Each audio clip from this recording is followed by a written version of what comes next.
I'm in prison. And then after 2 weeks, they come and move me. And I said, where am I going? Why have you brought me here? I was fine. What's the reason for bringing me here? If you put me on that prison wing, I'm going to come straight out of that prison door. He said, when they come to get you, do not leave this cell. He said, I'm telling you, your life depends on it.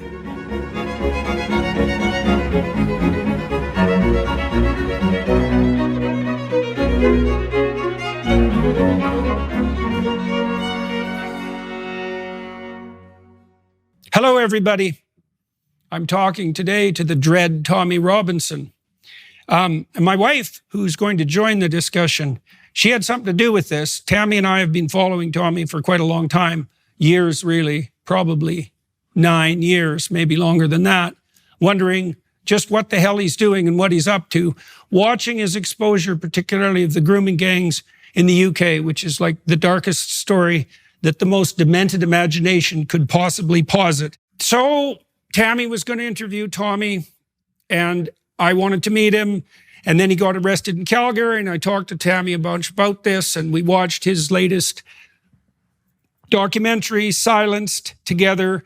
And I felt that it would be more than useful for us to both do the podcast. And so that's what we've done. And so what did we talk about? Well, we talked about his arrest in Canada, right, with no charges. And we talked about, well, his past since 2009 up to 2018 and what he's been through and why. And we talked about the rally that's going to occur in London on July 27th and much else as well. And so join us for that. So, Mr. Robinson, my wife and I have been following you a long time, trying to figure out what the hell's going on and what you're up to. And so you've just run into a spot of trouble, you might say, in Canada. Welcome to Canada. Yeah. Welcome to Justin Trudeau's Canada. Yeah. So maybe, why don't you start with what happened in Calgary and what you think happened? Because no one really knows. So I landed I went to Montreal. I spent a week in Montreal. I met Gad Sad. I met Ensaf Badawi. I've been in contact with that family for 10 years. Went for dinner there. Then I travelled to Calgary. That's the family of the guy who's trapped in... So Raif Badawi, yeah. He put a statement online in Saudi Arabia saying Jews, Christians and Muslims are equal. That's what he said. He was prosecuted. He got 10 years in prison and they kept trying to do him for apostasy. So they were trying to sentence him to death. He was sentenced to 1,000 lashes. Now, this was in 2011, 2012. And that was at the start of my activism, but I was in contact with Raif and his family. So he had 3 children, same age as my children. And I've just visited his family. To know that he still hasn't embraced and be able to hug his family still now is insane. Yeah. And there was a fight for his freedom, and Canada gave his family, who at the time, I was in contact with them back then, he gave them refugee status. And so I come to Canada and I went to meet his family. They invited me for dinner. I had a lovely time. Then I come to Calgary. When I landed in Canada, I contacted Ezra Levant because I used to work for Rebel Media. Said, I'm in Canada. He said, great, let's set up a couple of events. And so I landed, and then we set up the first event for 6 days later, which was in Calgary. So I then travelled to Calgary, gave my first speaking event, talking about my politics, talking about my journalism back home, telling about my story. And as I went to leave the event at the end, four cars pulled up, arrested me, detained me, took me to an immigration centre. I wasn't charged. It was quite insane, actually. It's quite bizarre because... Were you ever charged with anything? Never charged with anything. And so what I found particularly strange about that was that I understand that you were detained for some time at the airport. I was detained to begin with? For 3 or 4 hours at Immigration 1. So they went, and I've got a copy of my stamp. So they stamped me with queries. I think because I travelled in on an Irish passport from Denmark, and I didn't have a return flight. Well, they probably knew who you were too. Yeah, but when they questioned me for the 3-4 hours, they wanted to know who I was seeing, where I was staying. I gave them all that information. They made phone calls to the people, and then they released me. And then as I said, when they come, they said they detained me. They took me to the immigration centre, and then they seemed like they were trying to release me straight away. Which the officers didn't seem like they wanted to be detaining me. They said, Tommy, listen. If you agree to conditions, we can get you out the door. Oh, yeah. If you don't agree to conditions, you're going to be on a flight to Vancouver and you're going to be detained. And that detainment could be for a while, yeah? Okay. But I said, okay. So what do you want me to agree to? They said, agree to not leave Calgary and agree to sign in the police station three times a week. So my event... Did they say why? Well, it become quite obvious why, because it was to block my appearance at Edmonton. They said, you're not, I said, what about Edmonton? I've got an event sold out tomorrow in Edmonton. Right. You're not allowed to go to Edmonton. Okay, got it. And then I said, I'm due to be in Toronto. You're not allowed to go to Toronto. So I said, okay, so that's what this is about then. I see. And did they say on what grounds you weren't allowed they to said, speak to all the people who'd already paid for you to speak to them? They said that they didn't believe I've been entirely honest with them in my immigration meeting. So we didn't put up any event for sales for a talking engagement until I was in Canada. When I was in Canada and I spoke to Rebel Media, so once I was through immigration, I spoke to Ezra. Ezra said, right, let's do a couple of speaking engagements. So they said they believe I knew I was doing speaking engagements before I come here. But there was no ticket sales. There was nothing before I come here. It was once I got in it. But I said, what difference does that make? What difference does that make? I'm in Canada. You've given me 6 months, I believe, to be here. Yeah, when you've allowed me in. What difference does it make whether I'm speaking or not? Then they said, and we had lawyers present for all of this, and Ezra hired us the best immigration lawyer. They said that you're only allowed 5 days. If you're coming and doing a speaking engagement, which is a different visa to what you've got, then you're allowed 5 days. So you've had your first day in Calgary, so you can't do Toronto anyway because it's 7 or 8 days later. And then the immigration lawyer said, well, that's not true because you're allowed 5 separate dates and it doesn't matter if they're over the 6 months. So they were trying to twist things the whole time. But then they seemed in a very bad situation, which they were trying to, we spent 2 days of negotiations. So it was this in Calgary? In Calgary, yeah. In Calgary with lawyers to negotiate my exit from the country. So for them, we had to negotiate because what they said is you're not free to leave at the minute. You can't leave. It's my daughter's birthday next week. So I was concerned. I didn't want to tell him that, but I was concerned that I was going to be held here. Then I was concerned whether they were holding me here till after July 27th, which is my next big event in the UK. Right. So my head started going down all the rabbit holes, trying to work out what they're doing. But I don't think they knew what they were doing, if I'm honest. After speaking... Well, it is Canada under Justin Trudeau, so that's a fair assumption. And they didn't want to be doing it. It was very clear. Yeah. The officers that were doing it... In Calgary. Yeah, I wondered about that. Were so nice. Yeah. Were so nice the whole time. And who picked you up? What was the agency? The Canada Border Immigration Agency, CBSA. Right, so it was the federal people. The federal people, yeah. And they said it had come from... Because I asked them, I recorded them in the back of the car, saying who's ordered my detention and what for. And they said for immigration violations. Yeah, I poked around in the Alberta government to see if there is any involvement there, and I found no evidence that they knew anything about what was going on with you at all, or could find out about anything. And it doesn't make sense, because then now they've just given me back my passport. But they only give me back my passport under the agreement that I've booked my flight to leave from Toronto. Now, do you have a speaking engagement in Toronto? Today, yeah. Today. When is it? It's at 5. It starts at 5 o'clock. Right. Okay. So what did you want to come here to speak about? So I'll be honest, this possibly could be the most important interview I've done of my life, yeah? I currently face, since leaving the UK, I had a huge event on the 1st of June. Since leaving the UK, I've received no paperwork, but a far left organisation have put out that I'm going to be in court on July 29th. Facing 2 years in prison for a film that I made 4 years ago. So I made a film. Why are you being charged for... Tammy and I watched that film last week. You've watched the film? Yeah.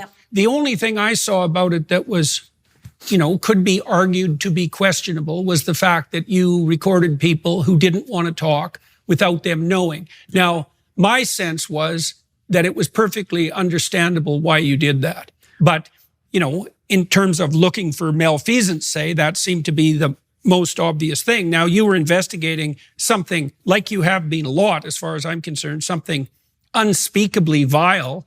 And so it seems to me that you had a moral obligation as a human being and as a journalist to do exactly that. But what the hell? Why are you up on charges for 2? So I'm up for contempt because when we talk about the politicisation of the judiciary or the weaponisation of the judiciary, basically, when this story that you've watched, this story went global. It was a global news story, which was a total fabricated story. Yeah, you maybe clue people into the story. So there was a Syrian refugee in a school in the north of England, and he's held down on video by a white English pupil, and he pours a bottle of water over him.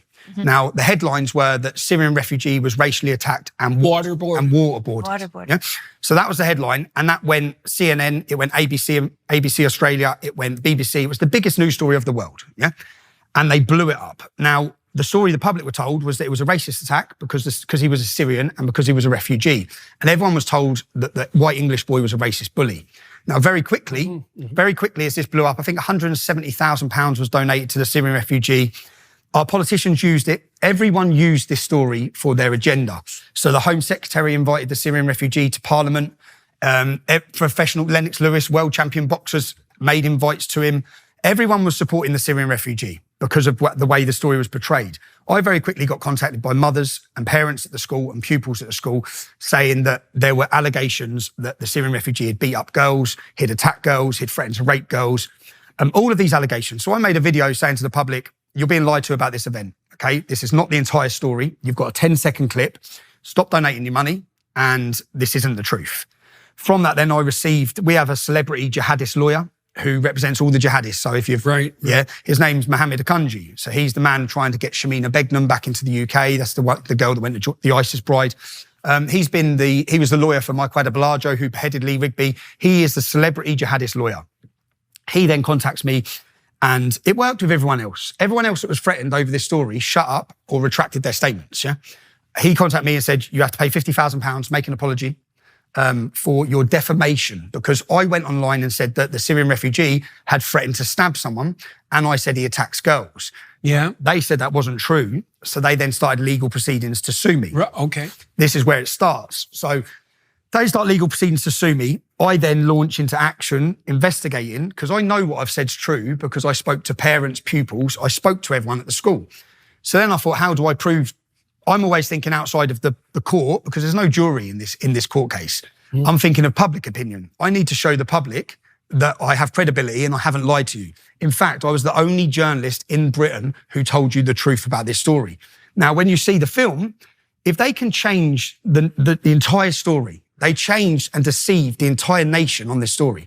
How many other stories are we seeing daily which are total... I mean, like the story about Biden being competent. Like that story, for example. Like when they hide it, like the Hunter Biden story, when certain stories... Right. Russian disinformation. 50 intelligence officers swearing to it. So they hide certain stories and then they pump other stories. Now, why did they pump this story? This story was about supporting migration, supporting refugee status, because the reality was the British government at this time, this Syrian refugee was one of 20,000 welcomed in by the Conservative government at the height of the ISIS conflict. So if the reality could be told, which was allegations of the boy being a bully, attacking girls, stabbing people, and I'll get onto all of this. So if that was the truth, then people might start challenging the government policy. Now, the government very quickly used this story, invited the Syrian refugee. He was on every news show. Once they'd done that, they couldn't go back on it. They had to crush the story. Yeah. At which point, I then wear a hidden camera and I say, let's go and speak to the teachers. Let's find out what's gone on up in Huddersfield. The first teacher I go to, who was an Asian gentleman, come out and said straight away, Tommy, I took the money. I said, what do you mean you took the money? He said, I took the money. I said, they paid you. Who paid you? Kirklees Council. Now, the leader of Kirklees Council was Shabir Pandor, who's a Muslim. His brother's the lead. Do you remember the school story in Batley where a school teacher tried to talk about Mohammed, and that school teacher's still in hiding now. So the man that organised the rally outside that school is a Mufti Pandor. So Shabir Pandor is the leader of the council. His brother is the main radical imam who organised all the protests. Now, at the time, in the city of Huddersfield, it was the biggest grooming scandal. Grooming is rape jihad, gangs of Muslim men who are raping young girls in our country's history, yeah? This was a perfect news story to change the narrative, which is what they done. Right. So the teacher says he was paid. I say how much. He whispers on camera, £18,000. So then he goes on to tell me that the Syrian refugee come up to his classroom to beat up a girl. Remember, my allegation is that he beats up girls. And then we go on to get the school records. Yeah. We have... And just so you can see the deception to the British public, the Syrian refugee was sat on TV and making comments like, I don't like to break the school rules. Yes. Well, his school records show 117 disciplinaries. His school records show that the teacher... He meant he didn't like to break them 150. 150 times. Mm-hmm. But the public were totally deceived on this. And they donated £180,000 to this child, yeah? Yeah. And at the same time as this, the English boy was portrayed as a racist bully, right? Which was a total... They had to move, right? Their house come under attack. There was threats to rape their sisters. Do you know what you don't see in the story? Do you know that boy lived with me for 3 years? That boy. I took him home. Oh. I took the family home. Mm-hmm. So they live 4 hours away. And didn't they put them in a ratty hotel they were right putting next them- to a brothel They were putting them in the in Islam. an Islamic district. They were putting them in the Islamic district that Mufti Pandor, the man who organised the protest outside the school, controls the main mosque next door. How soon did he show up at the school after? The next day. The next day. And the story, so people understand, the story wasn't organic. The story of the bottle of water happens here. 4 weeks later, it blows up into international news. Now, what happens in that 4 weeks? The celebrity jihadist lawyers working with the Home Office, they put in a criminal record check on the Syrians' family. So they're making sure the family are clean before they blow it up. The criminal record check comes back, say, on the 25th. On the 26th, it's world news. So it wasn't like this story just went online and blew up and everyone started reporting on it. They had 4 weeks to plan it, and they planned it, and they planned the entire story. And what you see, the Syrian refugee had a broken arm at the time, He had his arm in a plaster cast. Now, what the public were told was that he broke his arm in another racist attack. So when I went to the head teacher's house, after already having a teacher say he was paid £18,000 to prevent him telling the truth about the Syrian, I then go to the head teacher's house who just said, Tommy, I've never had my chance to talk about this, I'm not allowed to, okay? I said, so have you signed a non-disclosure agreement? Did they pay you? And he goes on to say they blackmailed him, they threatened him. So when this went onto world news, when I say who's they, he says, Theresa May, who was our Prime Minister at the time, she spoke about this in the United Nations meeting. She spoke about this story. That's how big this story was. And then they came into his school and he said he'd worked there for 25 years. He joined education to help pure.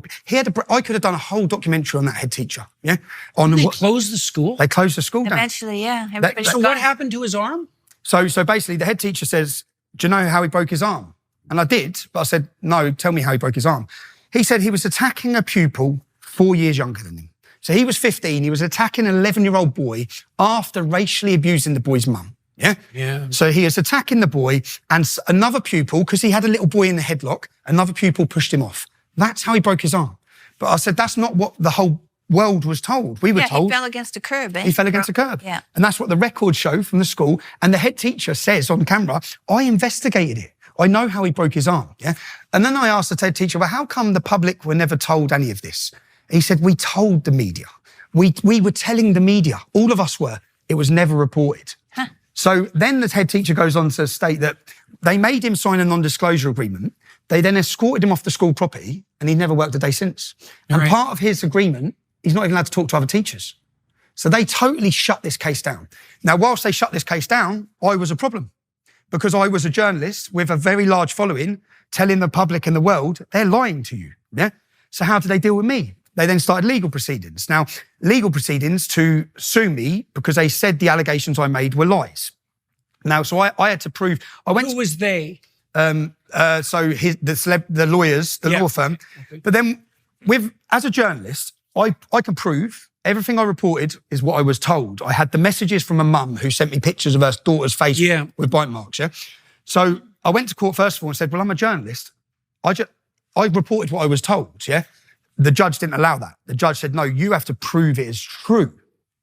So I said, well, I don't have protection as a journalist that I reported what I was told, So why do I have to even, if I was told it and I reported the allegation, but then you had the school records, or did you not have them? I didn't have them at this point. I see. I didn't have them at this point. So then he said, you have to prove it's true. I said, okay. So then they put me.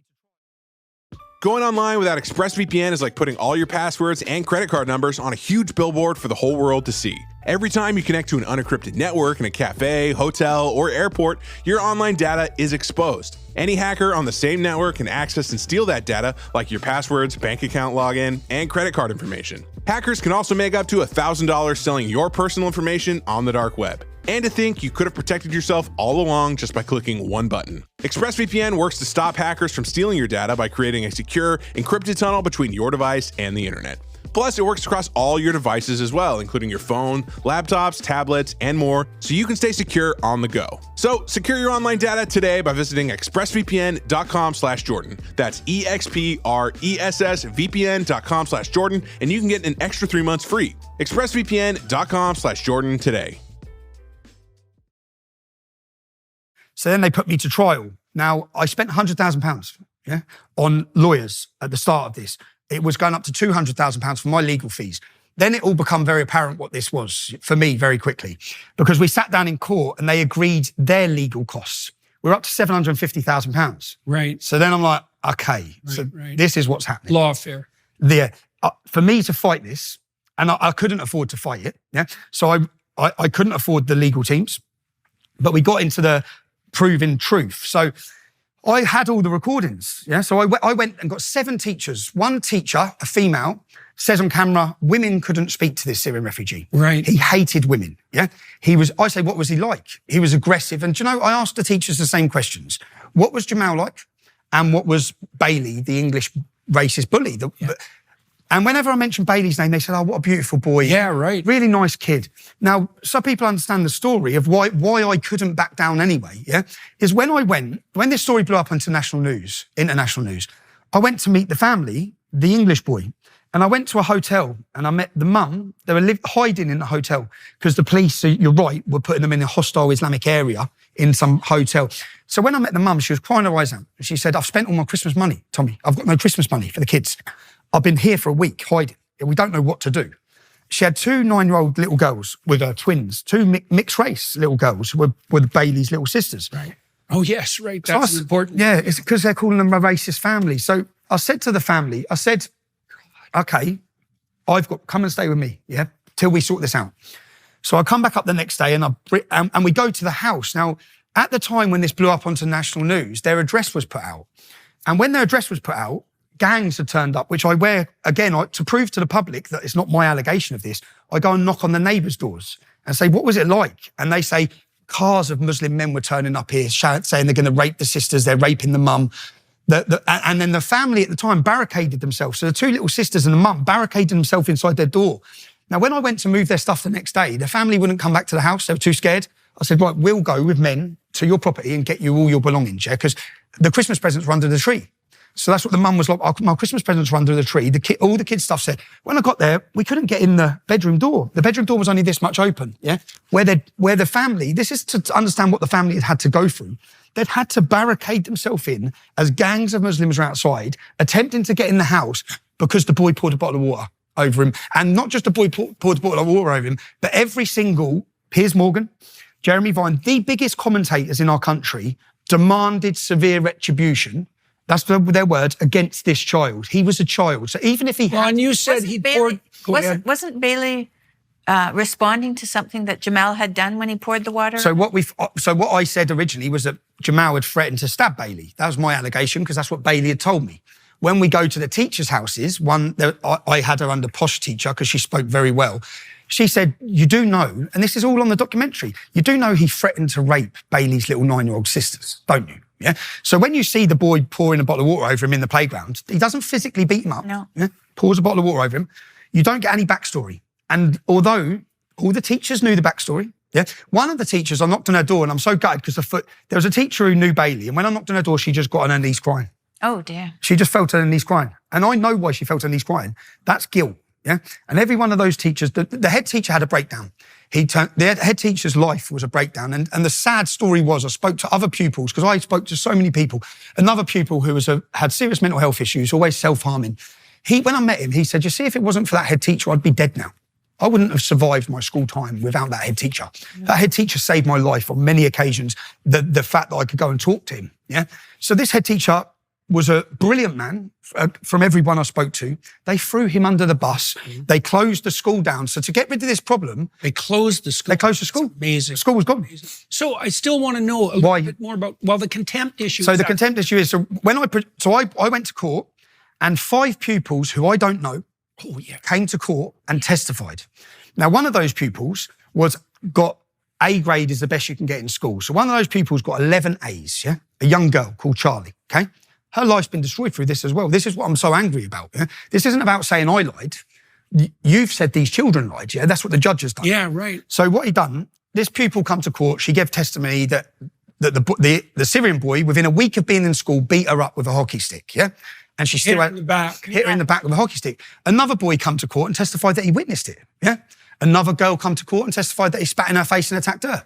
Another boy come to court and said he racially abused her mum. But this is you said the journalists left. They left court. Before that happened. So and then the judge said that all those people were lying and said that people have all sorts of reasons to lie. They just make things. So basically, as the Syrian refugee was given evidence, the media was sitting there and headlines were going everywhere about how scared he was with my video, yeah?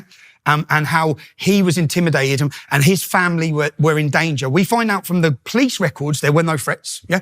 But this is how and then when it got to the first of our witnesses, which is 5 pupils, yeah? When it got to the witnesses, I mean, I watched the media get up and walk out of court. And I sat there looking at the judge. So they walked out of court. So as each one of these witnesses gave evidence, then not one single thing got portrayed to the British public. So the public were told nothing of what the allegations were. Again. Yeah. It's a total... And I sat there and I said to the judge, where are they gone? There's another news story. I said, so no one's reporting this. And then what the judge done, I then produced 7 covert recordings. Now, the covert recordings proved that the council, because the head teacher was paid, this teacher was paid, and they all said they were paid, yeah? And they all say they were paid to prevent them telling the truth about this situation. So whilst they're telling everyone I lied, no one was free to tell the truth because they've signed financial non-disclosure agreements. So in the documentary, we put in an application to the local council, controlled by Shabir Mufti Pandor, and we ask, how much have you spent on non-disclosure agreements? Right. They spent £274,000 buying the silence of their employees. So from there... What do you make of it? Who's the judge? And what can you say about what you make of him? Well, I actually... I'm not allowed to say anything. So even though I'm sitting here talking, yeah. I have been bound and gagged, and this film that I made. So when I produced all the covert recordings, I'm sitting there thinking, your entire case is gone, yeah? This was a setup, it was fake, it was fraudulent, it's all a lie, yeah? And then on the school records, remember, to find me in defamation, I said he threatened to stab someone. So then I produced the school records from his teacher that says he stabbed someone. Then I go to the boy's house who he stabbed and get the boy and his mum on camera, covertly, yeah, saying that he stabbed him and drew blood, yeah? He stabbed 5 pupils that day, according to these pupils, yeah? 5. But he was portrayed to the entire country as a perfect little poor Syrian refugee who had been racially bullied. Now, I'm not having a go at the Syrian refugee here either, because he was 15 years old, he was a child, he'd come from a war zone, he had his problems, yeah? What the problem is here is the total deception to the entire world to push a narrative by a government. Yeah? The narrative, open border immigration, the narrative, white English racists, they said the school was racist. So even in the documentary, I go and find other Syrian refugees at the school and I knock on their doors and say, how have you found it living here? Mm-hmm, and the girl says, I found it brilliant. Everyone's been so welcoming to us. Yeah? So it was a total misrepresentation to the public. Now, when I show the judge all of these recordings, what he does is he writes down everything he saw. So every allegation that the women made, but their case was backed by the fact that the mother who went out publicly and said Jamal attacked her daughter, the mother that sent me pictures of her daughter's injuries, that mother retracted her statement, yeah, which she did. I knock on her door with a hidden camera and just say, look, I'm just trying to understand what's gone on. And she says, Tommy, they're threatened to rape us, yeah? I said, okay. She says, I've got to live here, Tommy, with my daughters, yeah? And this is the city with the biggest Muslim rape gangs, yeah? So she's terrified. So I said, okay, I'm not angry with you, yeah? Because they're ruining my life because of this, because they're telling the world I lied when I didn't. So she says, okay. And I said, but what I need to ask you is just, was Jamal involved in the attack against your daughter? She says, yes, of course he was. So, okay, so it was the truth.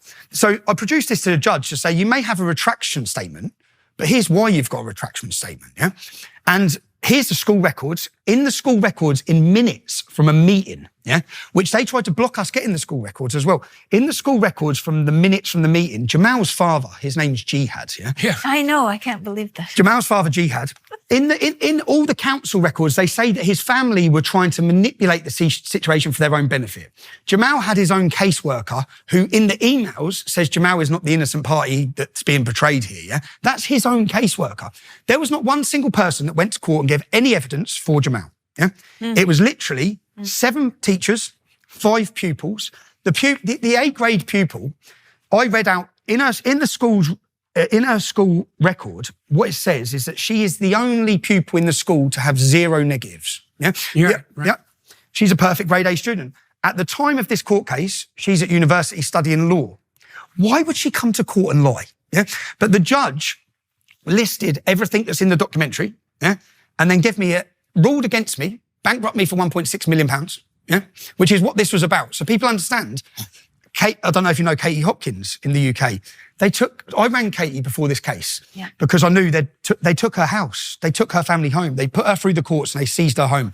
And I said, Katie, she said, Tommy, do an agreement. I'm telling you, you can't win. You cannot win this, yeah? I said, I can't do an agreement. I can't do it to the kid who was living with me, the English kid. He tried to kill himself as well, tried to commit suicide. I said, I can't say that this is all, I can't do it. I said, so I can't come to an agreement with them. I can't principally do it when I have reported the truth and I'm not backing down on that. So she said, well, they can do what they want because when they made me bankrupt, when they took my house, my new husband, who had savings from his previous marriage, they took that. She said, they're going to clean you out. So I had that advice very early on, but I went through and she was 100% right. They could do what they want. And they bankrupt me to the tune of £1.6 million. When they bankrupt me, they then give me an injunction. And when the judge gave me an injunction in court, I said, when he mentioned it, I said, the film's already made, yeah? Because I'd already made the film. They knew I had a film because I put out promos before the court case. The public are going to see the truth of this case, yeah? The film is not opinion-based. It's fact-based. It's school records. When are you going to release it? So I'm not allowed. So basically, since I've been here, the film was played in America 2 years ago in a cinema in Florida. General Flynn was there. He gave his account of what he watched. He said, it's unbelievable what I've just watched. Because what people need to understand is, you see what they've done to me is exactly the same lawfare that's going on across the whole Western world to anyone who raises their voice. What I managed to do is document every single part of it and show what I call the unholy alliance, the alliance together of the judiciary, of far-left organisations, Muslim organisations, all working together to control the narrative. And I was challenging the narrative, and that's why I had to be punished. But the judge gives an injunction where he listed everything in the film and basically said, if the public ever see this, you get 2 years in jail. So and if I'm honest, that's the contempt. And when I come out of court, I failed. I totally failed in myself as a journalist, because since the start of my activism, which it was in 2009, I've said, if you worry about consequence, you will never, ever bring about change. You won't bring about change. I wouldn't walk out my front door I wouldn't come to Canada if I was worrying about consequence, getting sort of torn down by a communist government. But if you worry about consequence, you won't bring about change. An incompetent communist government. Well, better be precise. Yeah. You should probably throw a bit of malevolence, wounded narcissism, malevolence in it too, just for the icing. But but when I come out of court that day with the injunction, I was scared, in all honesty. I've been in prison multiple times to do with my work. I've done a year of solitary confinement, which totally damaged me. I went into prison one person and come out another. Yeah. And so at that time, and it also damaged my family. So at that time, I didn't play the film. Right. So this is interesting, I think. I should have played the film. These are adult problems that haven't been dealt with because people aren't allowed to speak, and now children are at the brunt of it. Do you know, they ruined that whole... So that school was closed down. The collateral damage in the government's lie, because that's what it is, a total lie. Yeah. The collateral damage, that young English kid is still suicidal. Right. I talk to him every day, yeah? As I said, he lived with me for 3 years. Right. Think he'd do a podcast? Yeah, he would. Do you want to ask him? Yeah, he would do it, man. And do you know, you've got to hear what it done to his life. You've got to see what it done to him. Hey, let's talk to him. Talk to him. Yep. Talk to him. Okay. He's a lovely young man. Do you know, he had a difficult upbringing. And from the background he's from and the upbringing he had of poverty and in a real rough environment, he is a very nice kid. Do you know what I mean? And look, my son's 15. It happened to him when he was 15. Right. The whole world turned on him. Right. The whole world turned on him, man. And even now, he's still bearing the brunt of it now, because he lived with me until this case. When this case finished, I left the UK. Now, when I left the UK, he left living with us, and he's gone back up to his hometown where he's still facing problems. Oh yeah. From this lie. But the thing is, I should have played the film. I should have just played the film, and I didn't play the film because I, for the first time, worried about consequence. I should have played the film, man. It's ate me up for years. And the film was never played, but it was played in America 2 years ago, yeah? 2 years ago it's played in America. Now they've come for me. Why have they come for me now? I held a rally on the 1st of June No, I come back to, so I'd stayed out of the UK for a year since, with all of this. And I stopped. I wasn't in a great place either. And then I come back. I think Elon Musk gave me back my account. Now, my activism and my journalism took me, in 2015, I started my activism in 2009. Yeah. So I'll give a brief history to my work. Yeah, do that. I was born in Luton in 1982. Luton's a town that's 30 miles north of London. When I was born in 1982, there was one mosque. There's now 45 mosques. Okay. How big is Luton? It's 200,000 population. And how many mosques? 45. Okay. 45. Luton was named by the CIA as the epicenter for terrorist activities across Europe. The fertilizer bomb plot was planned in Luton. The 7/7 attacks, they got their bombs in Luton. The Stockholm bomber was radicalized in Luton. Terrorist attack after terrorist attack has orchestrated and come from Luton. Now, growing up in Luton, as I said, when I was born, I've seen all of this, yeah? Al-Mujahideen, Omar Bakri, Abu Hamza, their head office, they used to have an organisation called Al-Mujahideen, who were they're now a prescribed terrorist organisation, but they never were. Their head office was in Biscuit Mill in my hometown. So growing up, I had a very life lesson of the influence of Islamist ideology and what it can do to freedom. Yeah? Also, the grooming gangs, which is something we'll get onto. So my cousin was a victim at 14. She was hooked on heroin and raped. She woke up being raped by gangs of bearded men in the Muslim community. She ran naked through the streets. Now, what the police done at the time is nothing. Yeah. So I grew up watching. How old were you when that happened? I would have been 13. So she was 14. So as all this is happening, and just so people get, Luton is one of the most diverse towns in Great Britain, one of the most diverse towns in Europe, yeah? So white English are a minority, okay? Most of the people I love are not white because I've been brought up in this community, yeah? So as I've been brought up, in our school playground, when I went to school, you had the Muslim playground and the non-Muslim playground. So I had a very quick learning. And then when you go into the school... Why were they segregated? Well, they segregated themselves. The Muslims did not integrate or assimilate. So when you go into the school dinner table, just so people can picture it, you'll have whites sitting with blacks, sitting with Indians, sitting with Sikhs, sitting with Hindus, all sitting together. And in the corner, there'll be 10 tables of Muslims. Yeah. Now, I never understood it as a child. Okay. It was from when I went to high school, I just knew the Pakistanis are very different. Yeah. They're quite hostile. If you mess with one, you've declared war with the whole tribe. Yeah. There's not a fair fight. There's never a one-on-one fight. It's all gang related. And so I just grew up learning it. But that's not to say, because some of the best people I met in my hometown were Muslim lads. Yeah. Some of the people I loved were Muslim lads. But per se, there was a real problem here.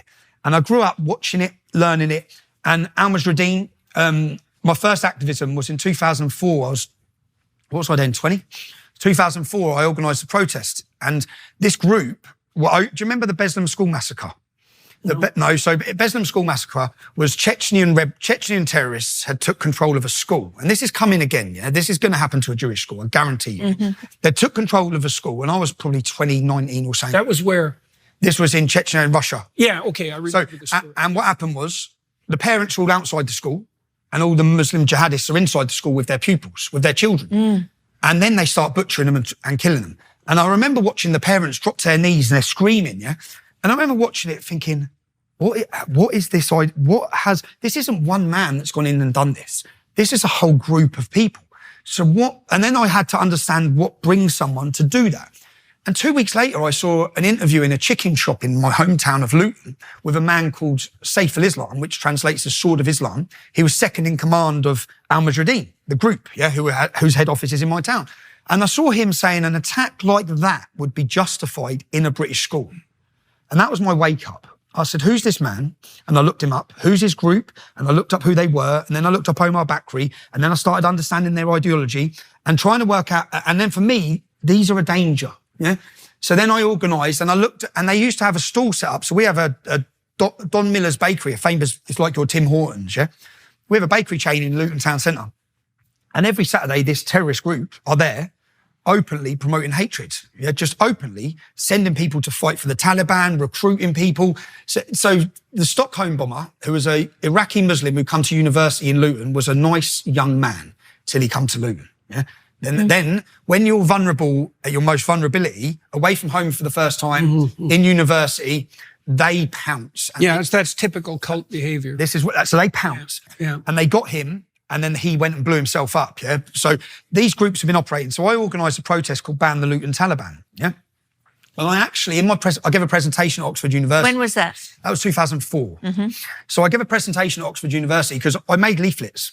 And if you dig up the leaflet, which I'd done for my Oxford University presentation in 2004, my rhetoric has never changed, okay? So the leaflet was put as front page of our local newspaper.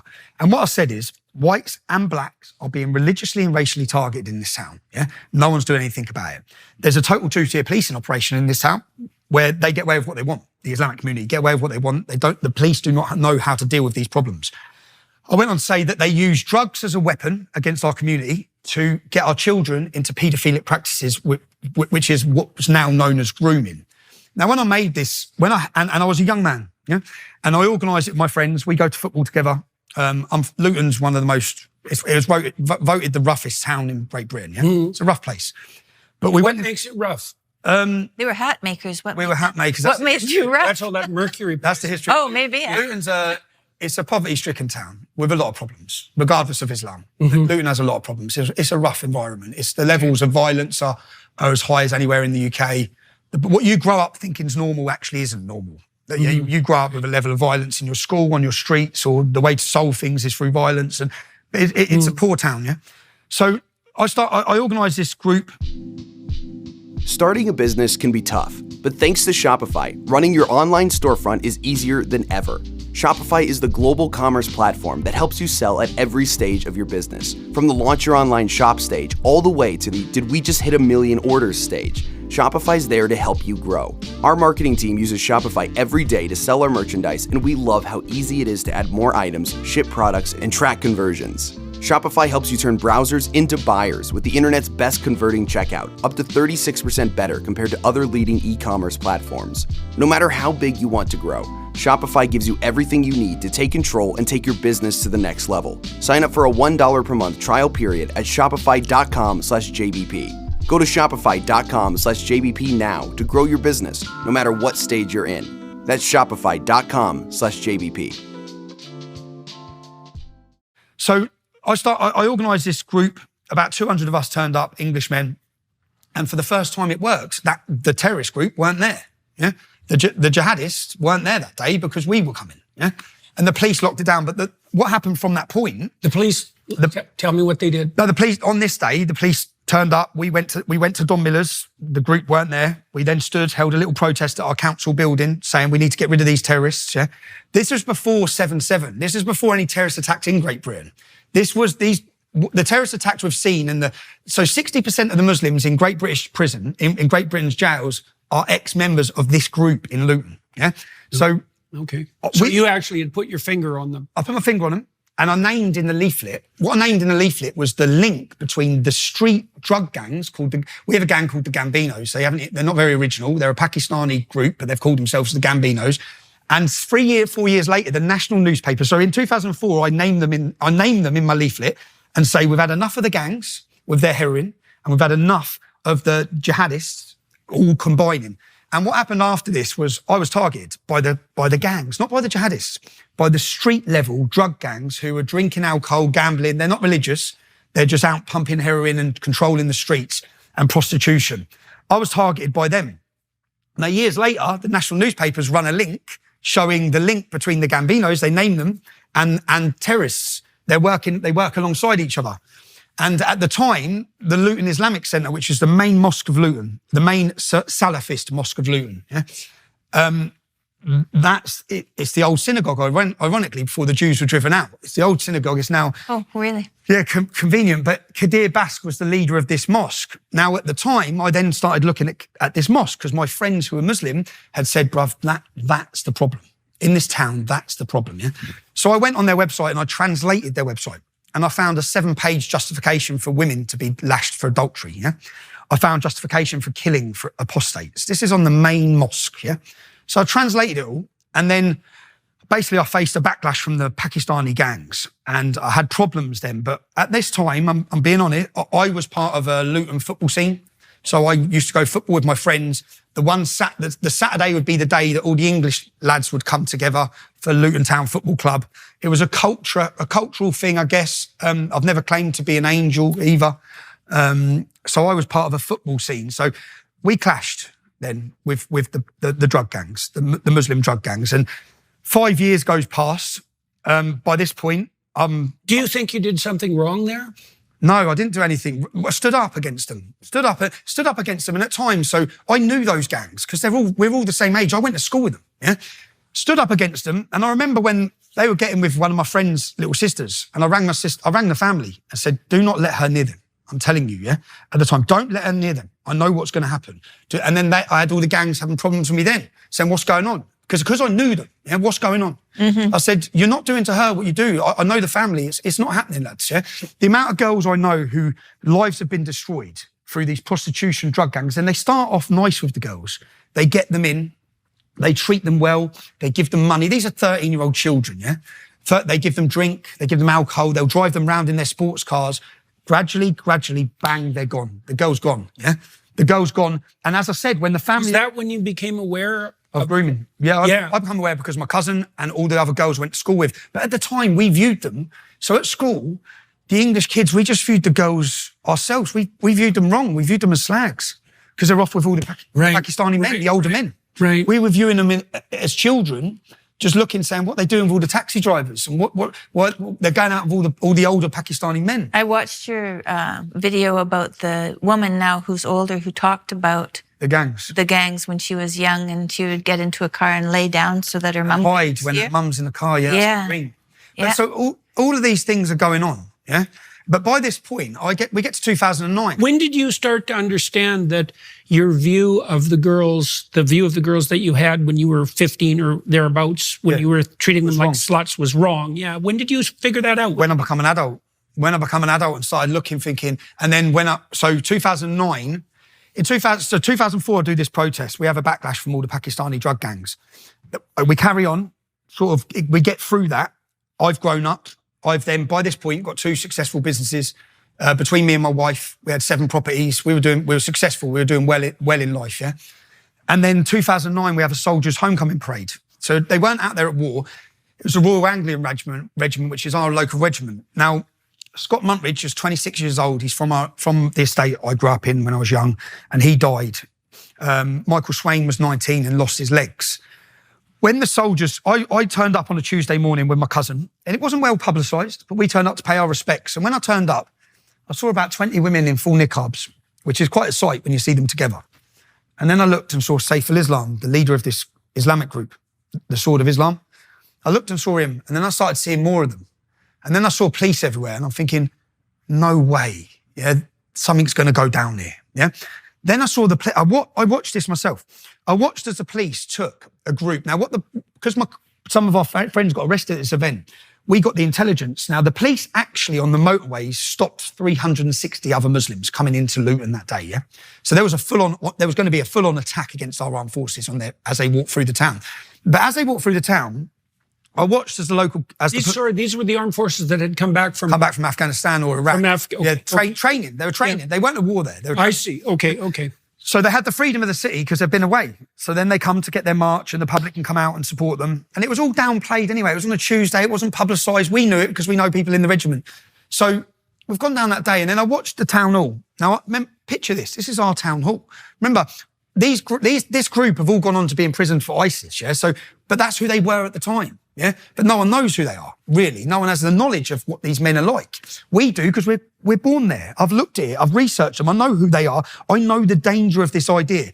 It's 2009. I'm sitting there, standing there, and I watched my police walk them all through the town hall. They opened up our town hall doors and walked them through. I thought, what's going on there? And then as the soldiers are marching here, then you just hear all commotion. So I go running round the back of the town hall. They've took them through the town hall to stand, as the soldiers walk here, the Muslim group's here, and they're spitting at the soldiers. They spit in Scott Muntridge, who's dead, they spit in his mum's face. Yeah? They spat in the families and they're shouting... Right, and that's assault, just to be straight. Just to be straight. Yes. Baby killers, butchers of Basra, this is what they're calling the soldiers. Now, my opinion of that war has changed from back then as well, yeah? I believe it was an illegal invasion. I believe it was disgusting what our government's done, yeah? But my opinion has changed on the motive of the war. And our soldiers don't get to choose the war they go into. They swear allegiance to Queen and country and the government send them to war. Mm-hmm. Now, if these people are upset about the war, take it to the government. Yeah?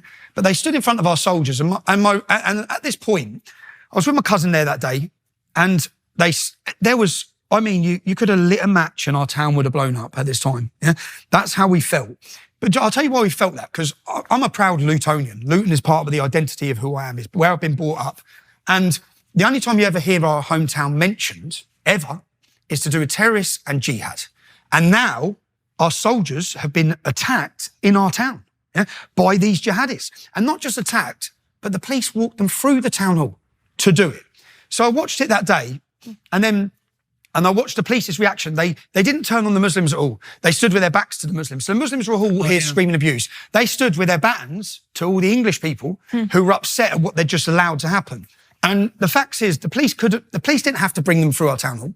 They could have kept them there. How do you think the ordinary rank and file policeman thinks about this sort of thing? I've wondered about that in Canada, because the same things are happening. Well, they had to change the rank and file police to police these events from this point on, because Luton police were furious. After this went out everywhere. Luton police went in the next day, all of them, and they wore Union Jack badges on their uniform that said British police support British armed forces, yeah, because they were furious.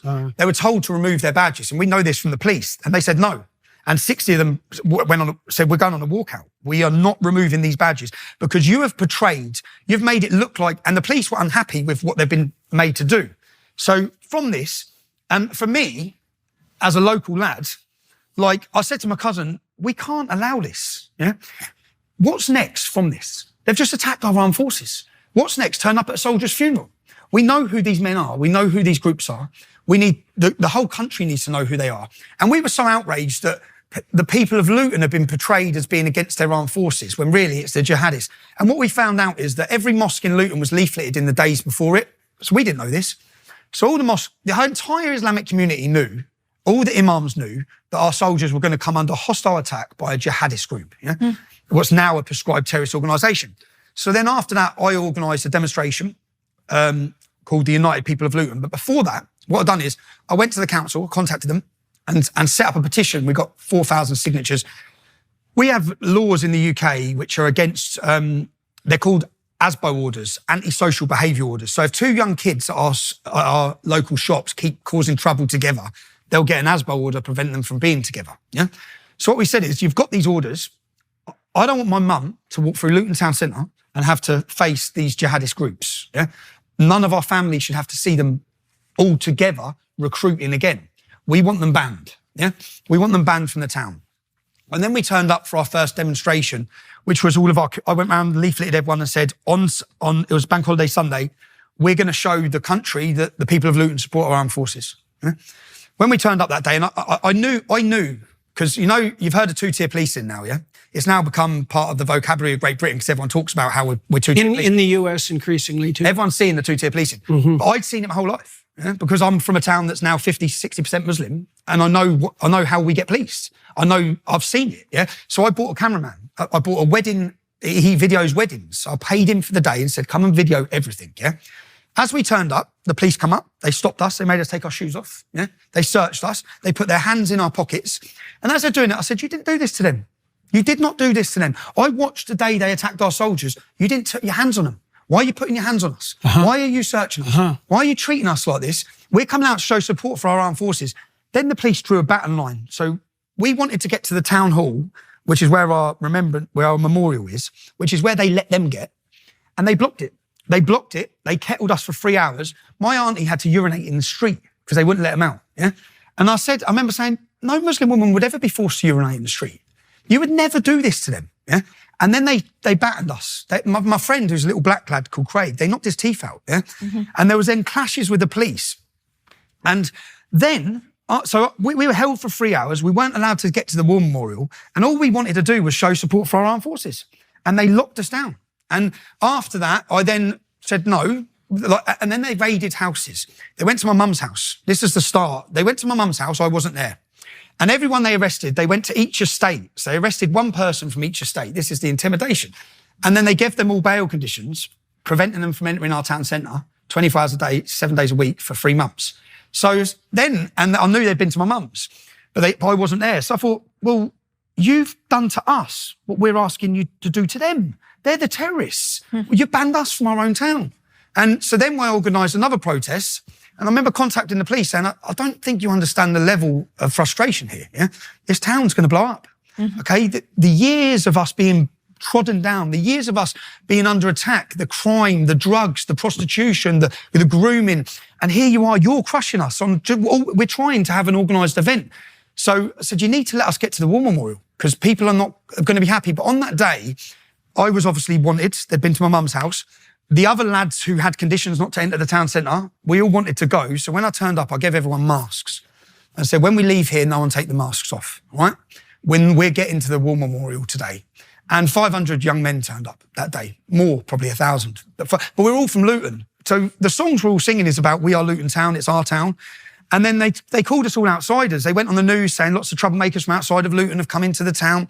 And we got to the War Memorial that day.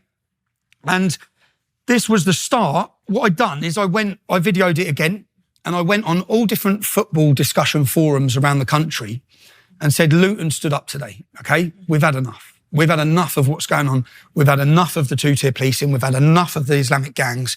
So Luton stood up today, and the video was reminiscent of hundreds and hundreds of young men just saying that. We're not having it anymore. And our banners, do you know, our banners made it very clear. Okay, Muslim, no problem. Extremist Muslim, big problem. When was that? This was 2009. This is the start. So people know me early. Yeah, this is the start of my activism. This is what anyone knows me as. Now, I used a fake name, Tommy Robinson. Yeah, tell me about the name. So in 2004, when I didn't use a fake name and I stood outside the town hall when I was 19 or 20 and held a protest, my windows got smashed and my house got attacked. Oh. So come 2009, I'm successful. I've got a family. I've got businesses. But I want to talk. I was the same as every person watching this. I didn't want to lose my house. I didn't want to lose my business. I wanted to be able to make money, and I didn't want to lose my safety. Yeah? Let me ask you. I want to know where the name came from, but I also want to know. And I don't know the answer to this. This is really a genuine question. Do you think it was a good move ethically and strategically to change your name, or would it have been better to keep your name, face the trouble then, and deal with it at that point? So, in all honesty, I didn't want to do this. I didn't want to be the person. So I wanted to make a stand, but I didn't want to. Yeah. Yeah. Okay. I wanted to be successful in business.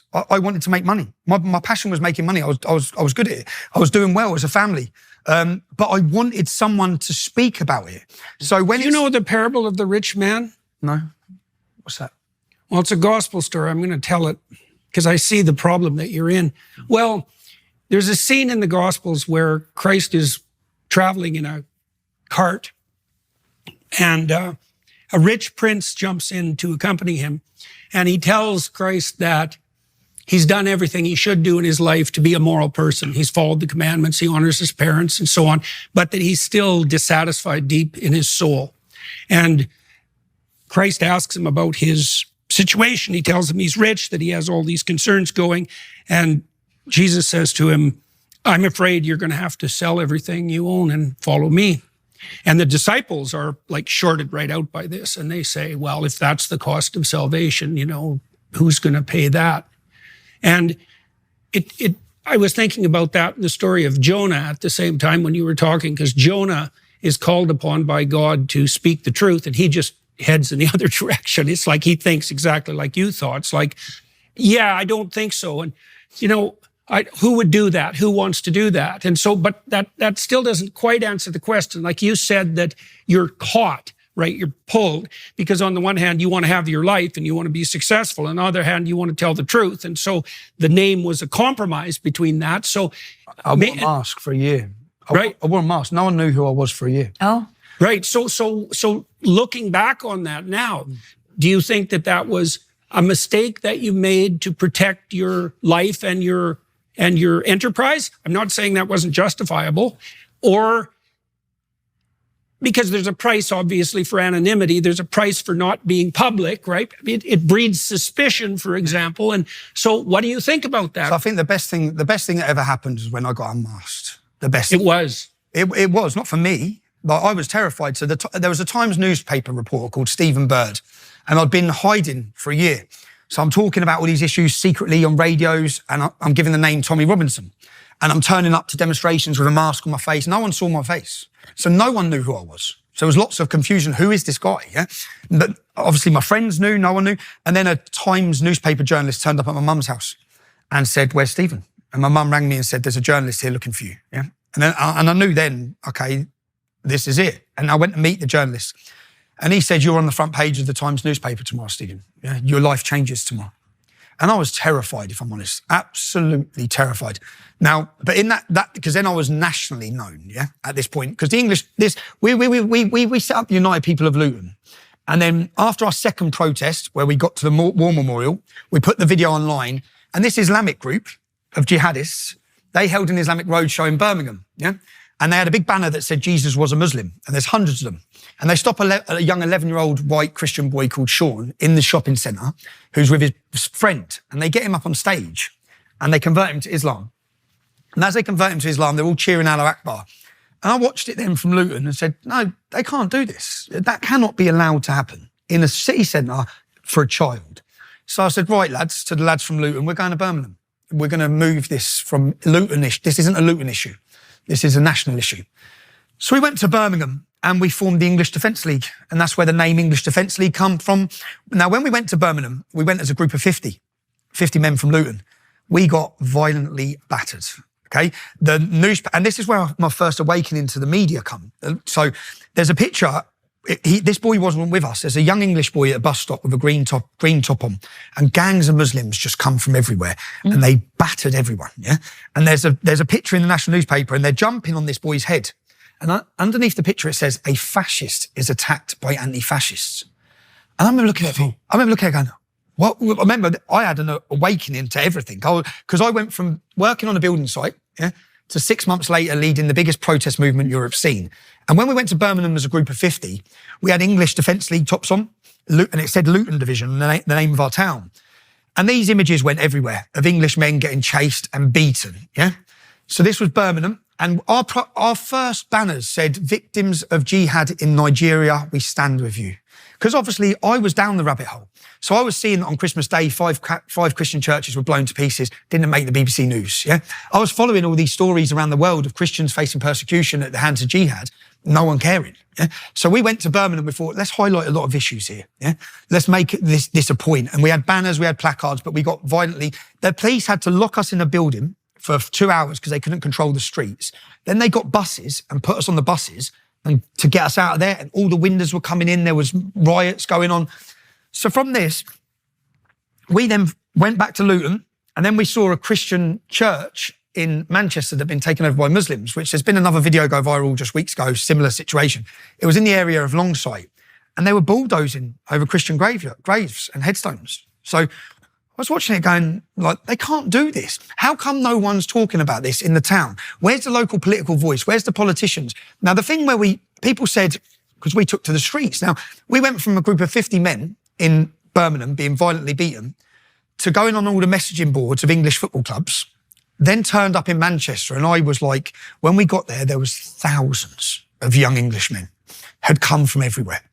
And from the start, because of the violence in Birmingham, the men had come with an attitude of, no, we're not backing down, okay? So that was sort of the start and the birth of the English Defence League, which every city we went to, there was a justified reason for going, yeah? But no one ever spoke about that.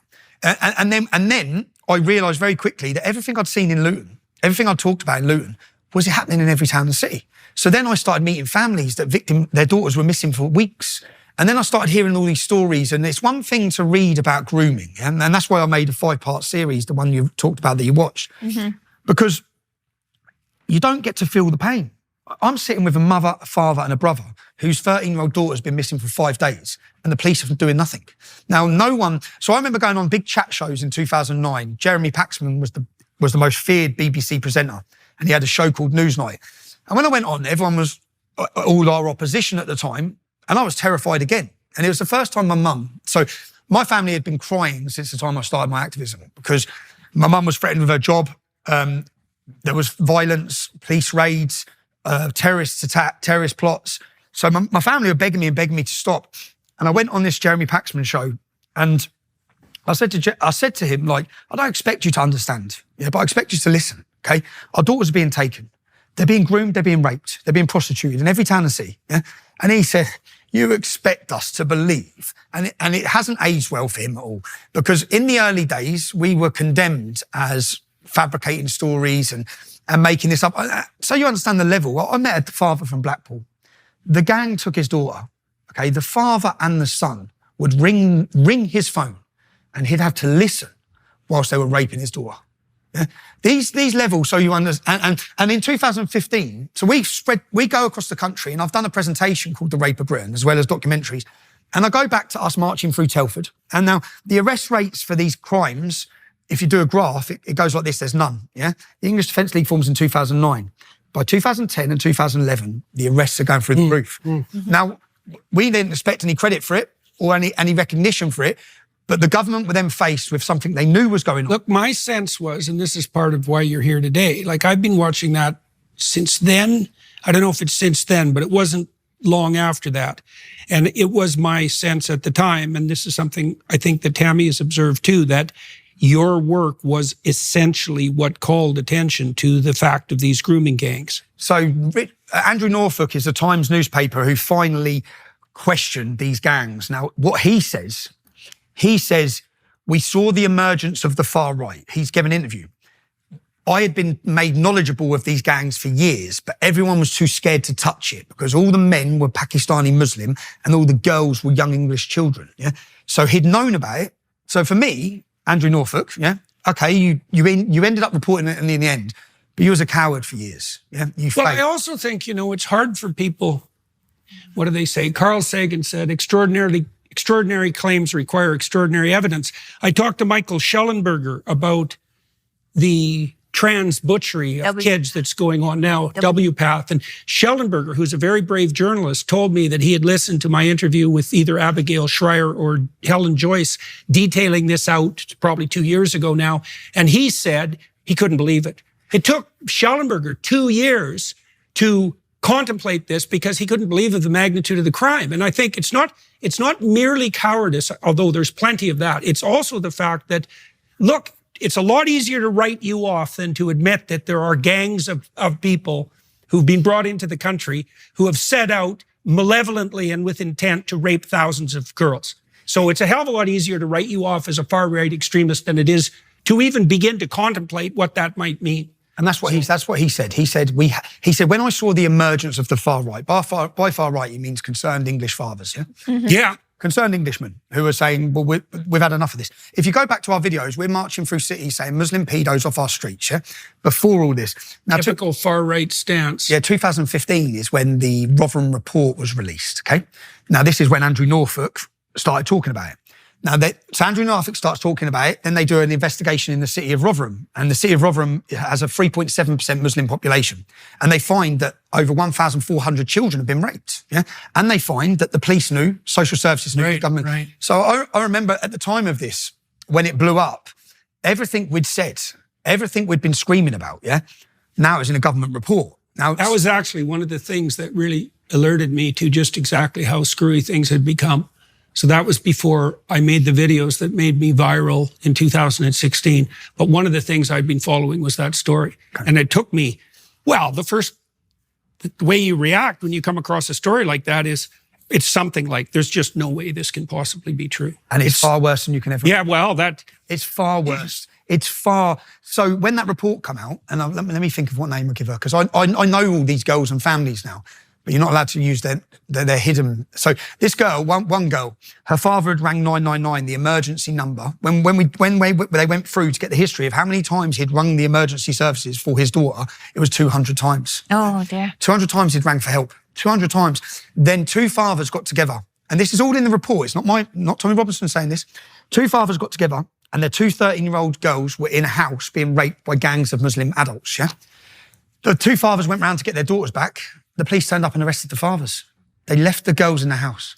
There's another incident in this report. 5 Muslim men have a 12-year-old English girl. They've got her drunk. She's in a derelict house. They're all raping her, yeah? The police turned up. They arrested the 12-year-old girl for being drunk and disorderly. Yeah? This is the level of...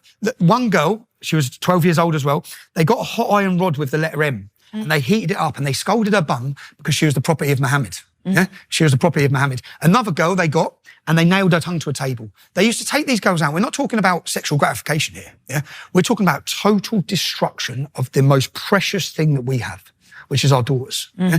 This is totally something. And when you go through the cases, I've investigated so many of them and looked through the numbers. Yeah, Rotherham had a 3.7% Muslim population. So for people to understand the scale of this problem, okay, there was 1,400 girls raped. I then looked and How many men do you think were involved? Well, this is so Telford. Yeah. So in Telford, I'd done an investigation into Telford, and the reason I chose Telford was one of the gangs where we'd had the report. The police had identified 1,000 victims, and they'd identified 200 perpetrators. So I went and spent 18 months in Telford, and I got to know the story like you've seen, yeah? I've done a 5-part series called The Rape of Britain. And when I went there, we went there and worked for a year before we let out that we were working there. We got to know the girls. We got to know their families. I spent time interviewing. We had the ones that were willing to go on camera and the ones that weren't. So I got a database, and we built a database of names. So I'd interview a girl for 3 hours, 4 hours, 5 hours, 3-4 times, hear every bit of her story, we'd then sit down and work through it. Now, when we got the men's names, we had 254 identified, yeah? And when they're identified by more than 3 girls who do not know each other, that's the green flag for me to go for them in the documentaries. I'm going to now make you famous, yeah? And now, the police investigation identified 200 perpetrators. Our investigation identified 254. An independent inquiry has identified over 300. Now, there's only a 1.7% Muslim population in that town. So how many Muslims is that? It's about 3 to 3,500. So when you get rid of the women, and you get rid of the under-16s, yeah, we were talking about 1,000 men. Yeah? 1,000 Muslim men are in that town, and the police identified 200 of them. Now, when they brought them to prosecution, they prosecuted 11. Why? They only prosecuted 11. So when people see these headlines and you're seeing grooming, yeah, they're not doing them.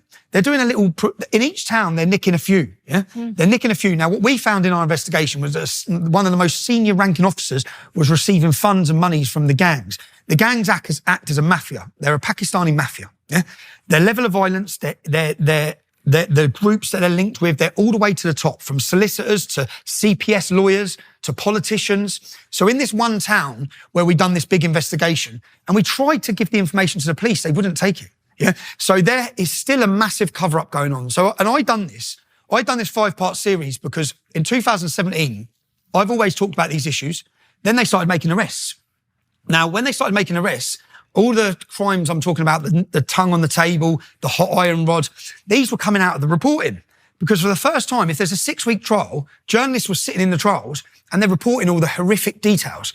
We get told the words they're using, dirty gurass, they use white slag. It's all racial, it's all religious. They're literally quoting the Quran whilst doing their rapes, yeah? So as this is coming out, finally, all of it's coming out. Then all of a sudden, the reporting stops. Now, why is the reporting stopped? They put reporting restrictions on every one of these cases now, yeah? So what happens, instead of getting the details, what happens is they have a 6-week trial, and on the final day, you get 1-day news.